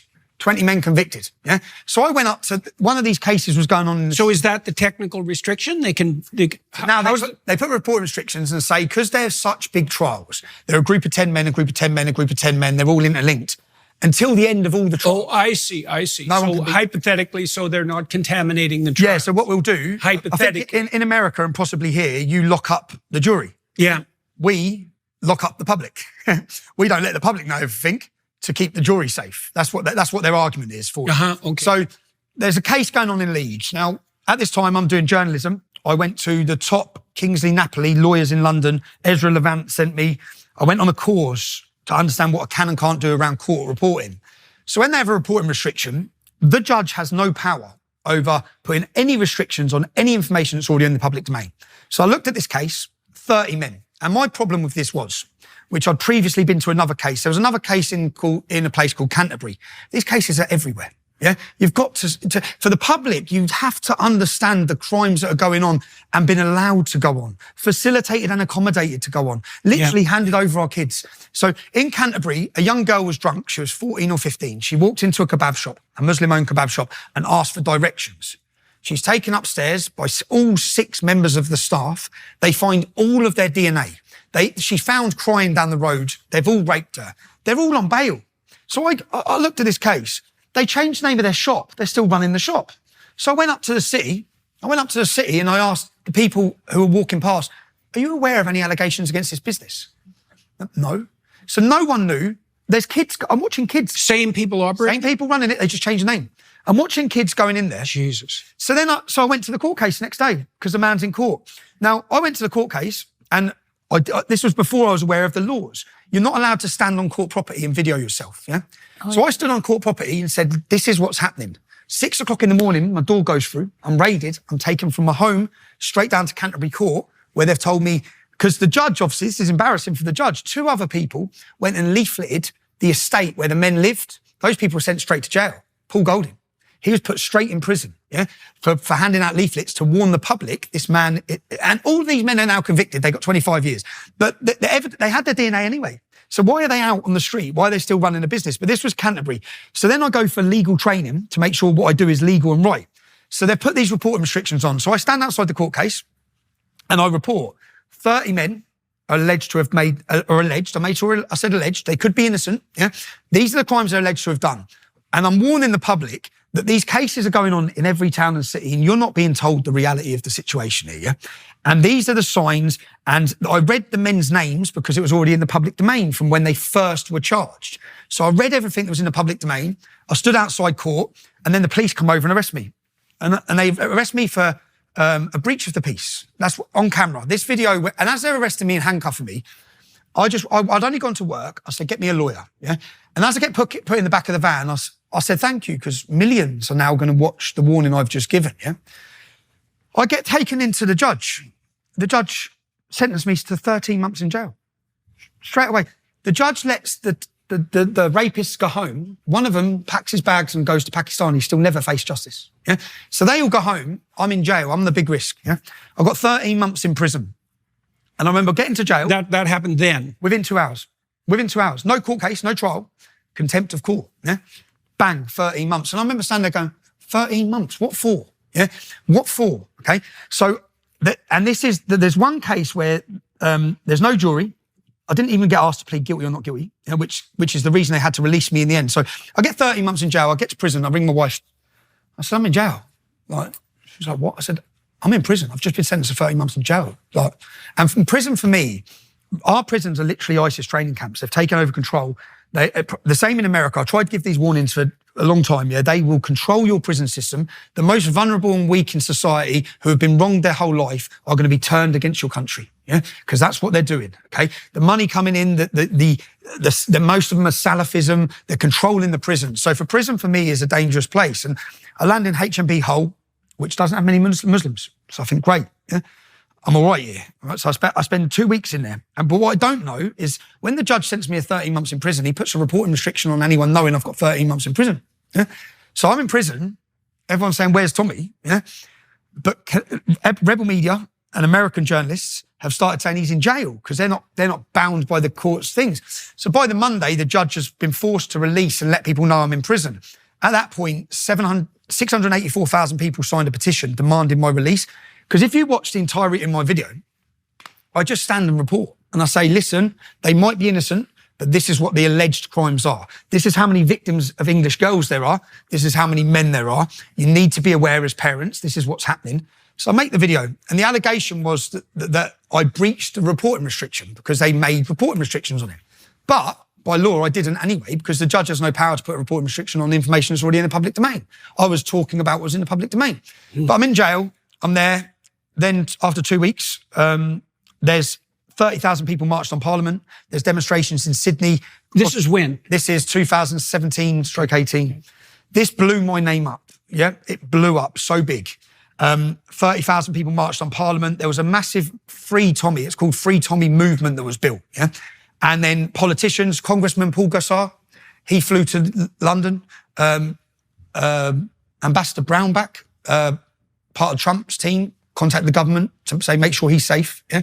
What is going on in the UK? Geert Wilders flew to Britain. Lots of politicians flew to Britain. And it was all blowing up.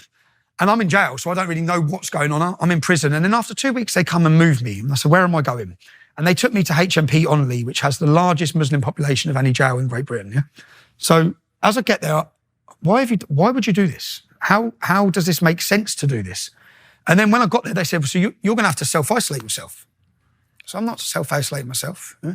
Why have you brought me here? I was fine. What's the reason for bringing me here? And then I said, I'm not self-isolating myself. Yeah? If you put me on that prison wing, I'm going to come straight out of that prison door. And then I'm going to be in a position where I have to defend myself. But I am willing to defend myself, yeah? I've done nothing wrong to what they want you to do when you get to prison is if you ask for protection, you're put with paedophiles.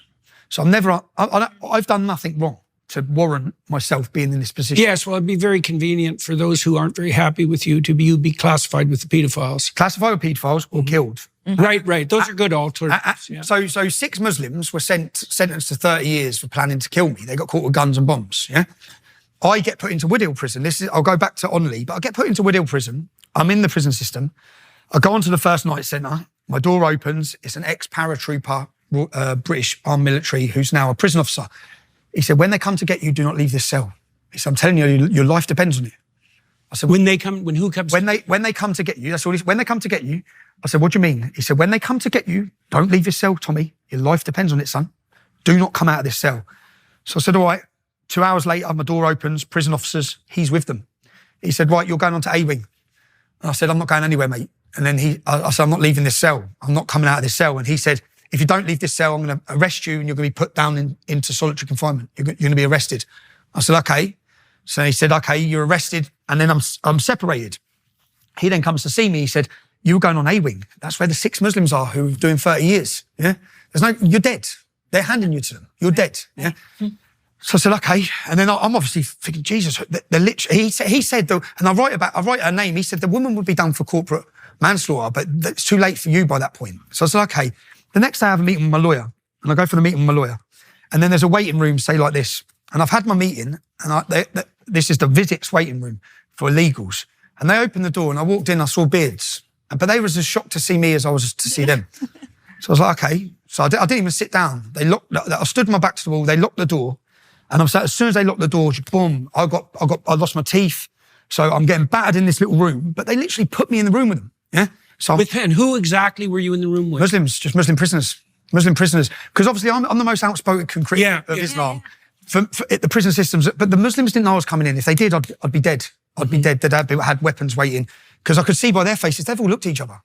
And I'm looking for, but there's about 8, 9 prisoners in the room. There's only 3 Muslims, but anyway, what feels like 10 minutes was probably 60 seconds. The prison officers have come in, they've broke it all up. I've lost my front teeth in there.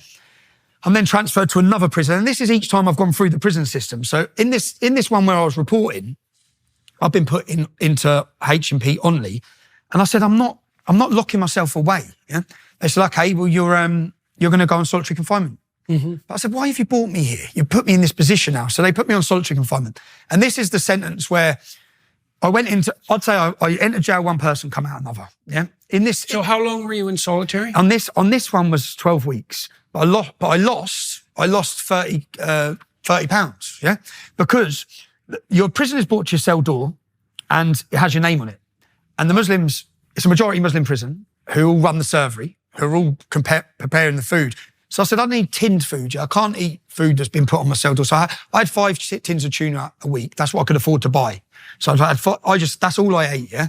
And I thought I was all right. But then even little things like, they come to my door and they opened the door and said, where's your wife? And in my solitary confinement, they used to transfer me. My wife worked at a school and my kids were at school, yeah? So the only time they could get me out, the whole prison would be locked up at lunchtime. They'd then walk me to have a little exercise in the courtyard on my own and have a shower.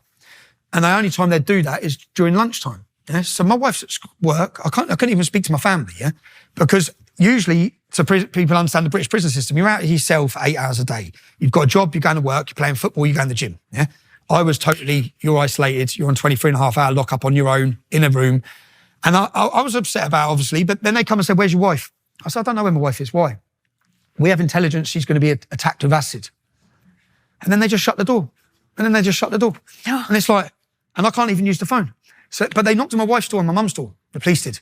And they gave them pieces of paper. And the sad, sick thing about this is, I don't even believe they probably did have intelligence.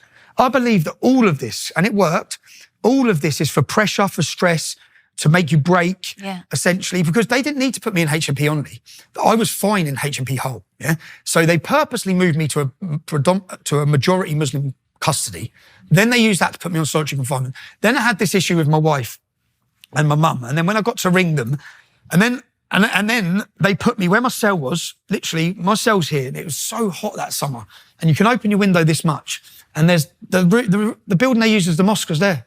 The building they use as the mosque is there. I was getting shit, like human feces, put through my window. Yeah.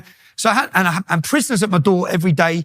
So I had all this going on, and then it gets to the Court of Appeal. So what was this doing to you? At the time, I didn't realise it was doing anything. At the time, I felt all right. At the time, and How come? How could you possibly feel all right? Because I was receiving a lot of mail, which I was reading every day. I had my head on the sentence, but what I mean is, obviously, when I say I felt all right, obviously I was panicked. I was waiting for them to leave the door open one day. Every time I heard the prison screws, I got by the door ready. Because I thought, if you open that door, I need to be ready for who's coming in that door. So I was totally on edge the whole time. Okay. Totally on edge. I was a wreck, probably, yeah? Yeah. But when the thing is, in a situation like that, you answered my question. In a situation like that, your stress response prepares you for action. And so you'll be okay while that's happening. The problem is that when you're doing that, your body is hyper aroused physiologically, and it burns up your future resources. That's when I got out, though. Really. Yeah. That's exactly what happens, is that, so all those resources that should be saved for the future, you're burning in the moment. Yeah. Then when you go somewhere and the stress is lessened, then that response will stop and you'll feel the consequences. Well, as I said, I thought I was all right. And I'd lost a lot of weight, so I thought I looked all right. And then after 11 weeks, I had no idea. Carnivore diet. Yeah. It was. Tin of tuna. Yeah. Tin of tuna. But I was in, and then bang. My door goes, and there's another prisoner. He said, "You're going home. You're going home." I said, "What are you talking about?" He said, "You're going home. It's everywhere. It's all over the news." So how can I be going home? I got 13 months. I've been in there 3 months. Yeah. So how can I be going home? And it had gone to the Court of Appeal, but my solicitor didn't tell me. Yeah. My solicitor said, "I didn't want to get your hopes up." Yeah. Everything they done was unlawful. Okay, everything they'd done was unlawful. But because of what my lawyers have seen with my cases, we didn't want to tell you you're going to get out. We've looked at it. You didn't get asked to plead guilty or not guilty. No due process was followed in court. Yeah, but it took them 11 weeks or 12 weeks to get to before the judge. So when they got before the judge said, free him.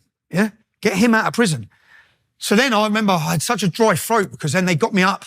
And I was due, it's mad, because I always book a holiday a year in advance, yeah? Which is the problem I've got coming up now as well. I always book a holiday a year in advance for my children. And we were meant to go on holiday. We were going on holiday to Tenerife the next day, yeah? So when they got me out at lunchtime, obviously it's all over the news, I'm going home. So I said, how long until I leave? They said, they're just preparing everything now, yeah? So I said, can I use the phone? So I rang my solicitor. I said, what's going on? He said, you're free to go, Tommy. You're free to go. What do you mean I'm free to go? Am I under conditions? He goes, no, you're free. So then I rang my wife, and because the holiday's next day, and I said, tell your mum. That must make you thirsty. Yeah. I think I better have a drink. Tommy, this is what I'm going to do. So we're running out of time, and we're only at 2018. So I would like to continue this. We'll do this another interview. We'll do it remotely, and we'll do part 2. Okay. For now, I think what I'll do is I'll ask you to tell me what you're planning in London on the 27th of July. So 27th of July, you see, in the UK, we've turned a corner with the public. There's been a mass awakening. We meaning the British public have been made to feel embarrassed of their identity and their culture for too long. We've felt under attack. Since October 7th, there's been a mass awakening.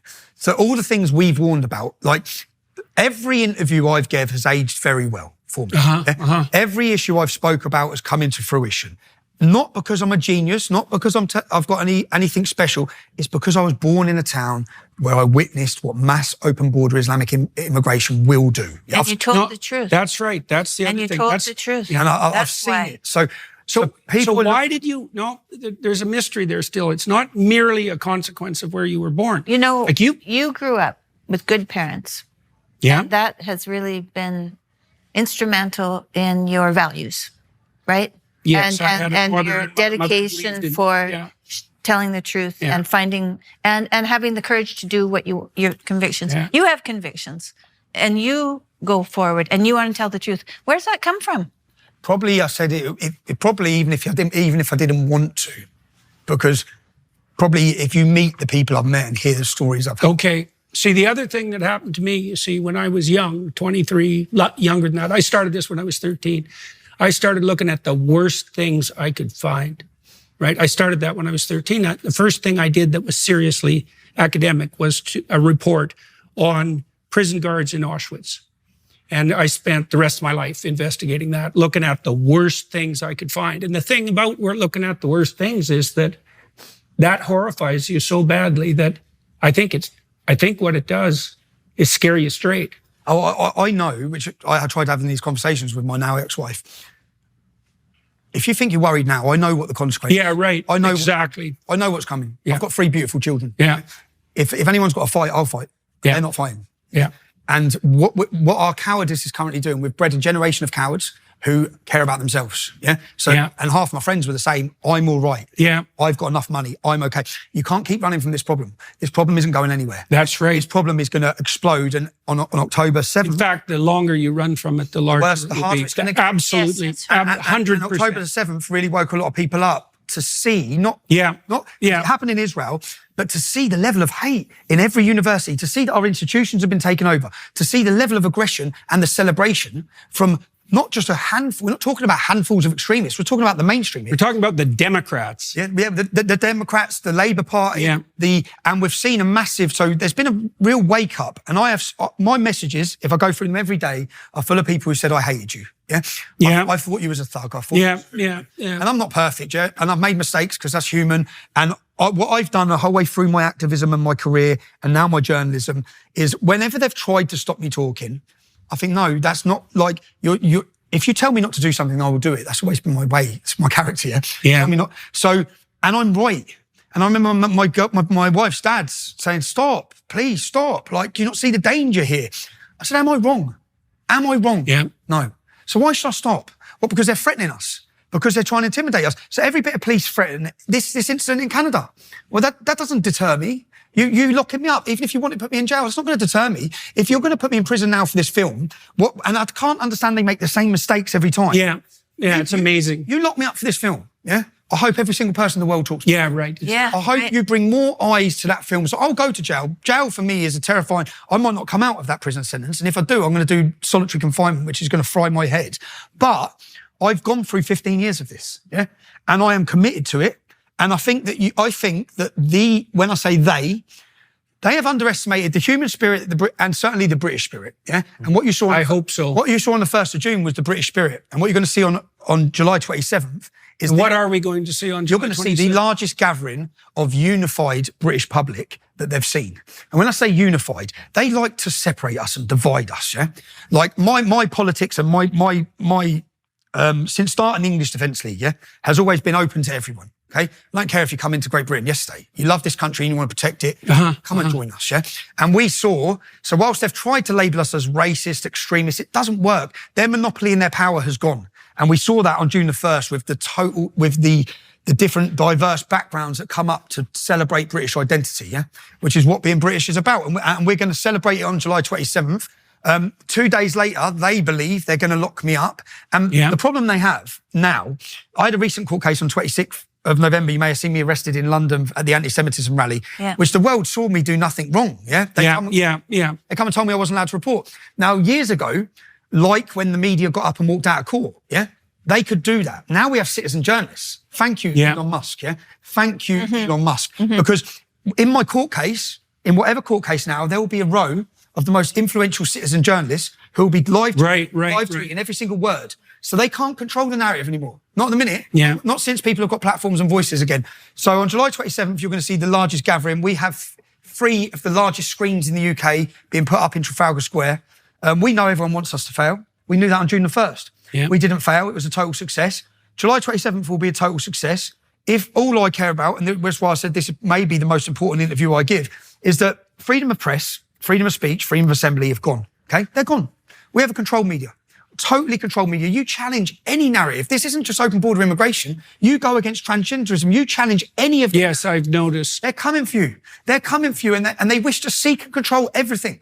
They wish to... I saw the WEF put out an ad, I don't exactly know when they released it, telling people not to launder their jeans more than once a month, right? Because, it produces too much carbon dioxide. Right. T-shirts too, by the way. Which is everything. You can wash your underwear more regularly, according to the WF. Those bastards will seek to control absolutely everything that people do. And all the jigsaw is fitting together because everything we've spoke about all fits in with this total element of control. Yeah, they want us, and unfortunately, when I was deplatformed for 5 years off of every single social media, I made a documentary called Panodrama. Okay, now Panorama are the BBC's most investigative journalist hit piece. When they were doing a documentary on me, I sent a girl undercover into them, yeah? And they had no idea, okay? I got them making up sexual allegations against me on covert recording, yeah? I got them, so John Sweeney was the head of Panorama, yeah? I produced this documentary. Their programme about me never come out. I produced this documentary. He was put on gardening leave, yeah? When I talk about the controlled media, when I got these covert recordings, he sat someone down and said, say this about Tommy Robinson, and do we have an agreement? Yeah. And it was one of my ex-employees, but they didn't know we were recording them. Yeah. So they were telling them what to say.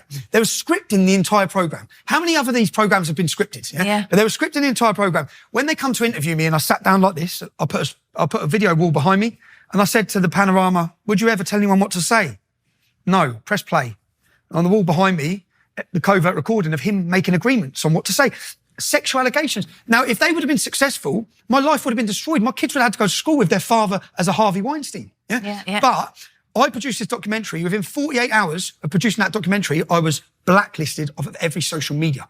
And I was recharged by the government. Yeah. This case that's coming up against me now is the government. It's not the police. It's the government, the Attorney General. Now, Facebook and Meta, the entire Meta, made me a figure of hate, which meant if you mention my name, you get deleted. Yeah.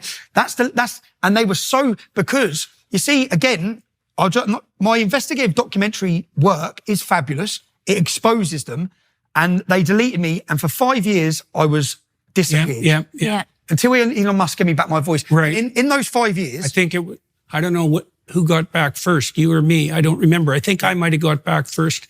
Means I'm somewhat less controversial than you. So congratulations on that. So Tam, we should wrap up and we will continue. No, I don't have any questions. You don't have any questions? No, All I just want to thank you. I really want to thank you for coming. Yeah, so maybe let me ask you a question. I mean, I've been following Tommy for quite a while, but you were quite instrumental in arranging this discussion. So why did you do that? Why? Very long time ago, and supporting you as well. Why did I want to do it? Yeah, well, yeah. Why do you trust him? Why do I trust him? I don't know. I had a pretty disagreeable Irish father, and he was a smart ass, you know. And I trust Donald Trump. I trusted Donald Trump all along too. I don't know. I know when you like disagreeable men. I like men who have values that they'll stand by, and they are brave and say what they mean. I think we need men to stand up, and we need women to figure out their crap, because we're causing a lot of trouble. And I'm going to try to help with that. I think we need to remember who we are. Well, so one of the things that maybe we'll close with this. One of the things that I'm very interested in, this is part of the reason why I was interested in you, is because you are a working class leader. And the working class, when angry, can go very, very badly wrong. And so, but the working class anger, when it's justified, is absolutely necessary. Because, you know, one of the things I've thought about you and your guys is that when push comes to shove, you'll stand up. And that's something. Now, the trick is going to be, and also on July 27th, to keep that managed. You know, the Canadian truckers did a very good job of that. Yeah. They kept the spirit of that protest very positive. I don't know how much chance you've had to talk with some of the lead organizers. I've met Tamara Leach. I've been here. I've met them. I've met them. She actually said to say hi to you guys. Yeah. I found her story. I found it. Oh, yeah. I found myself quite lucky that I'm getting to leave Canada after hearing what they've done to her. Oh, yeah. Pastor Arthur, after hearing what they've done to all of them. So we talked a little bit about the necessity of the working class standing up and making their position known, the danger that turns into a vindictive populism and gets taken over by the psychopathic community. This was something I worried about at the end of the trucker convoy. They stopped in time, They stopped before the real predators and parasites showed up to take over. And so they did that brilliantly. It was very well timed, very peaceful, very harmonious. And it ended at the right time.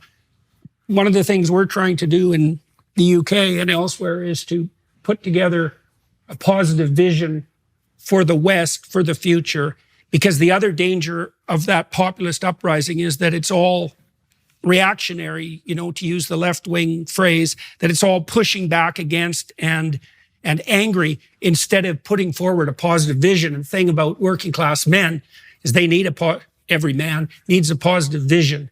And so that's something else we should talk about when we. If I could send you, what we've said is we need a cultural movement in the UK. Yeah. We need a cultural movement that celebrates identity and celebrates who we are and brings everyone together for that feature. Right. We've wrote like a 10-point pledge, a pledge that we want the public to take to be part of the movement. Well, let's talk about that. Let's talk, when we talk again, let's talk about that pledge, and I can discuss what we're doing with ARC as well. Because that's what we were hoping to launch on the 27th. It was about saying if we change the culture, we change the politics. Okay. Yeah. Let's show them that we control it. Yeah. Yeah. And you're right about this. Like for years, people have tried to align themselves, and purity comes with time. Our support base now is totally mainstream, totally normal. You'll see the best of British in London. What we have to make sure, people will want us to fail. And who knows what kind of instigators there too. But we have enough men now that if people turn up wearing all black, wanting to instigate problems, we'll put them in place ourselves. We don't want the police. We told the police at last demonstration, stay away, okay? Stay away, let us police ourselves, yeah? Because if anyone wants to step out of line, our own people know we'll put them in line. That's the idea, and the idea is to have fun. We've got a church choir band singing. We've got we're having a celebration. Art is a good idea to bring art music into it, because that sets a good tone. I've asked Tamara Leach to come and sing as well. Oh yeah, okay. I asked her to come and sing. Okay, because her story's insane. July 27th, eh? Yeah. Hey, if you can be there.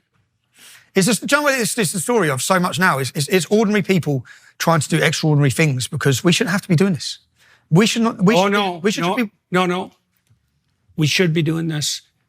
Ordinary people aren't as ordinary as they think. Yeah. You're a good example of that. Mm-hmm. If you leave that extraordinary stuff to the leaders, you get tyrants. Which is what we've got now. Yeah. Which is what we've got now. Yeah. And essentially this is across the whole of the West. And that's what I said with men. We need to remember who we are as England. Yes, that's right. And if we had pride in who we were, we wouldn't allow any of these abuses to happen. Yeah. None of this would have been allowed to happen, but they've took our pride, they've took our identity. Well, they did take it. I felt something, John, I'll end this on, I went to the 100-year anniversary of Polish independence, yeah?